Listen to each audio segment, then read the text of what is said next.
सोलापूर जिल्ह्यामध्ये यंदाच्या वर्षी पावसाने अद्यापही चांगली हजेरी लावली नसल्याचं पाहायला मिळाले। अवघा 1-2 दिवसांचा पाऊस वगळता जून महिना कोरडाच गेल्याचं चित्र पाहायला मिळते। त्यामुळे सोलापूर जिल्ह्यातील नक्की पेरण्या किती झाल्या आणि सोलापूर जिल्ह्यातील शेतकऱ्यांनी पेरण्या करावा की नाही कराव्या या संदर्भात बोलण्यासाठी आपल्यासोबत जिल्हा कृषी अधीक्षक शुक्राचार्य भोसले सर आहेत। सर, खरं तर जून महिन्यामध्ये जसा अपेक्षित पाऊस आहे तो झाला नसल्याचं चित्र पाहायला मिळते। प्रशासनाने आणि शासनाने देखील सांगितले की जोपर्यंत शासन सांगत नाही तोपर्यंत पेरण्या करू नका।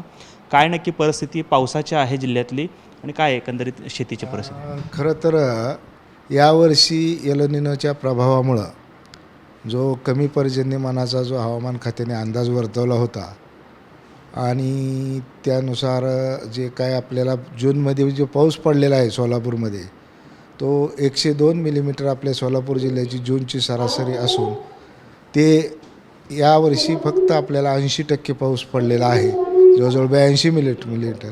आणि तो पाऊस ही असाच विखुरलेल्या स्वरूपात, म्हणजे आज पडला तर पुन्हा एक खंड देऊन त्याच तालुक्यात पुन्हा पडला। त्यामुळं जी पेरणी करता पुरेशी ओल होणं अपेक्षित होतं की किमान 6 इंच किंवा अर्धा फूट ओल पेरणी करता आवश्यक असते, तेवढी ओल न झाल्यानं सध्याच्या परिस्थितीत आज 30 जूनपर्यंत जिल्ह्यात फक्त 5.5 ते 6% पेरण्या झालेल्या आहेत। तरी या आपल्या माध्यमातून मी शेतकरी बांधवांना आव्हान करेन की किमान अर्धा फूट ओल झाल्याची खात्री झाल्याशिवाय आपण पेरणीची घाई करू नये। साधारण मागच्या वर्षी ज्या पेरण्या झाल्या त्याच्या तुलनेत यावर्षी किती टक्के पेरण्या झालेल्या आहेत आणि एकूण आपल्या किती क्षेत्र पेरणीखाली असतं त्याबद्दल काय सांगा? आपण जर सोलापूर जिल्ह्याचा विचार केला, खरं तर सोलापूर जिल्हा हा पूर्वीचा रब्बी हंगामाचा जिल्हा होता। सोलापुरात खरीपाचं क्षेत्र फारसं होत नसायचं, पण जर मागील आपण 24-25 असेल, 23-24 असेल किंवा पावसाचं जे थोडंसं बदलतं पॅटर्न आहे त्यानुसार सोलापूर जिल्ह्याचं खरीपाचं क्षेत्र वाढतं आहे आणि आपला जो खरीपाचं सरासरी क्षेत्र सध्या आहे ते 2,37,000च्या जवळजवळ आहे।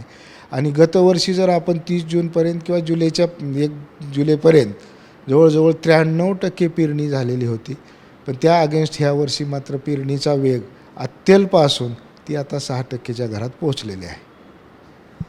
शेतकऱ्यांना नक्की काय आव्हान असेल की पेरण्यांची गडबड तर करूच नाही, पण याशिवाय आणखी काय आव्हान शेतकऱ्यांना असेल? पेरण्याची गडबड करू नयेच, पण त्याचबरोबर जो पुरेसा पाऊस झाल्यानंतर आपण पेरणी करताना बीज प्रक्रिया करावी, बीज प्रक्रिया करूनच पेरणी करावी। आणि जे पर्जन्य आधारित शेतीला जे वरदान आहे ब्रॉड बेड फरो किंवा त्याला BBF तंत्रज्ञान असं आपण म्हटलं जातं, आणि त्या तंत्रज्ञानाचा अवलंब करूनच शेतकऱ्यांनी यावर्षी पेरणी करावी, कारण ते तंत्रज्ञान कमी पाऊस किंवा जास्त पाऊस ह्या दोन्ही विपरीत परिस्थितीत उपयुक्त तंत्रज्ञान सिद्ध झालेलं आहे। त्यामुळं माझं आपल्या माध्यमातून शेतकऱ्यांना आव्हान आहे की ह्या तंत्रज्ञानाचा 100% अवलंब करूनच पेरणी करण्याचा प्रयत्न करावा। पाहतो खरं तर सोलापूर जिल्ह्यातील शेतकऱ्यांनी पेरण्यांची घाई करू नये। आपल्या भागामध्ये किमान अर्धा फूट म्हणजे 6 इंच ओल झाली असेल आणि त्याचबरोबरीनं पावसाचं प्रमाण जे आहे ते देखील अत्यल्प असल्याचं देखील पाहायला मिळते।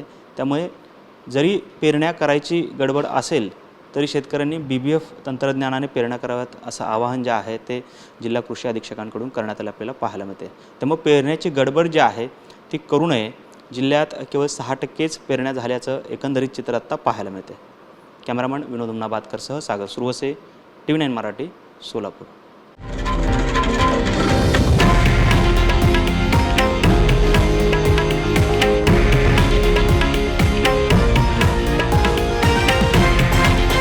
हे आहे देशातील नंबर 1 न्यूज नेटवर्क आणि आपण पाहत आहात TV9 मराठी, एकमेव।